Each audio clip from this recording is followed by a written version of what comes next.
I am the Tofu Golem. Please enjoy the video.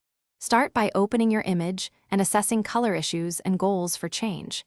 Use adjustment layers for a non-destructive color workflow in Photoshop. Choose image mode carefully and work in 8-bit or 16-bit depending on dynamic range. Duplicate the background layer when you want a quick backup copy of pixels.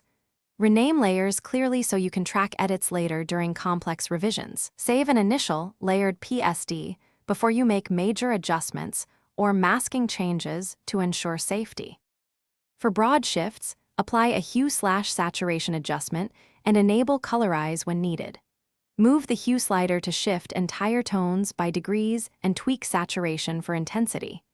Use replace color to sample a specific range and adjust its hue precisely for targeted swaps. Apply selective color or color balance to refine highlights, midtones, and shadows with percentage sliders. Use the vibrance control to protect skin tones while boosting muted colors in a natural way. Add a layer mask to any adjustment and paint with black or white to refine the effect. Use a soft brush with 10 to 50% opacity for smooth feathering and natural transitions.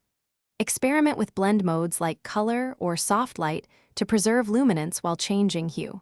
For skin, use selective color and subtle hue shifts to avoid unnatural tones or posterization.